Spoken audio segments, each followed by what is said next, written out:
জম্মু কাশ্মীরে সন্ত্রাসী হামলার জেরে পাকিস্তানের বিরুদ্ধে ৫টি কড়া সিদ্ধান্ত দিয়েছে ভারত। এগুলো হলো সিন্ধু নদের পানি বণ্টন চুক্তি স্থগিত, পাঞ্জাবের আটারি চেকপোস্ট বন্ধ, পাকিস্তানিদের ভিসা নিষেধাজ্ঞা, কূটনৈতিক বহিষ্কার ও পাকিস্তানে ভারতীয় হাইকমিশনে কর্মী সংখ্যা কমানো। অন্যদিকে প্রতিবেশী দেশের এমন সিদ্ধান্তের বিরুদ্ধে পাল্টা পদক্ষেপ নিতে যাচ্ছে পাকিস্তান। এদিকে পহেলগামে সন্ত্রাসী হামলার প্রতিবাদে পাকিস্তানের পতাকা পুড়িয়ে বিক্ষোভ করেছেন ভারতীয়রা।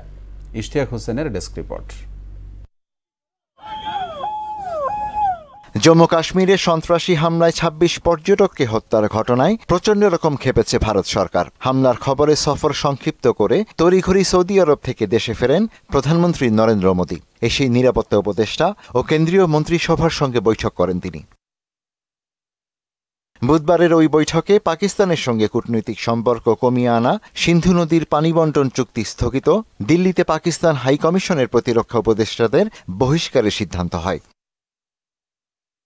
এছাড়া সার্ক ভিসা অব্যাহতি প্রকল্পের অধীনে কোনো পাকিস্তানি নাগরিককে আর ভারতে প্রবেশ করতে না দেওয়ার সিদ্ধান্ত হয় বৈঠকে। এই ভিসা প্রকল্পের অধীনে যে সমস্ত পাকিস্তানি এখন ভারতে আছেন, ৪৮ ঘণ্টার মধ্যে তাদের দেশ ছাড়তে বলা হয়েছে। Cabinet Committee on Security met this evening under the chairmanship of the Honorable Prime Minister. The integrated checkpost Atari will be closed with immediate effect.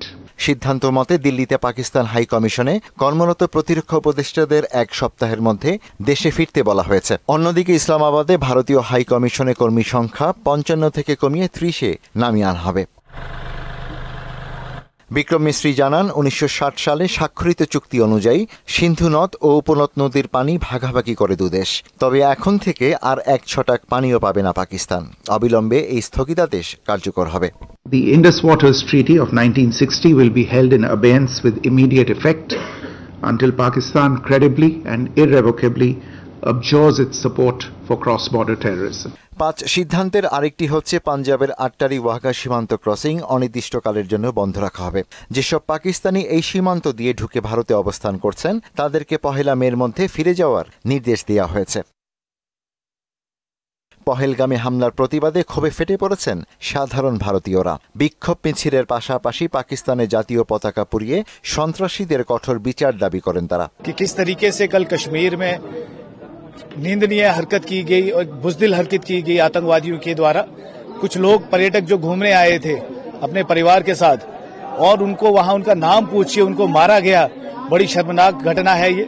এদিকে প্রতিবেশী দেশের নেওয়া সিদ্ধান্তের বিরুদ্ধে পাল্টা পদক্ষেপ নিতে যাচ্ছে পাকিস্তান। প্রধানমন্ত্রী শাহবাজ শরীফের উপস্থিতিতে ন্যাশনাল সিকিউরিটি কমিটির জরুরি বৈঠক ডেকেছেন পাকিস্তানের প্রতিরক্ষা মন্ত্রী খাজা আসিফ। জিও নিউজকে তিনি বলেন, ভারত কোনোভাবেই সিন্ধু পানি চুক্তি স্থগিত করতে পারে না, কারণ এর সঙ্গে কেবল ভারত পাকিস্তানই নয়, বিশ্বব্যাংক সহ অন্যান্য অংশীজনরাও জড়িত।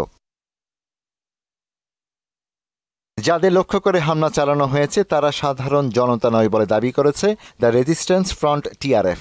এক বিবৃতিতে গ্রুপটি জানায়, যাদের লক্ষ্য করে হামলা চালানো হয়েছে তারা গবেষণার জন্য দায়িত্বপ্রাপ্ত গোপন নিরাপত্তা বাহিনী সংস্থার সদস্য। ইশতিয়াক হোসেন, মোহনা সংবাদ।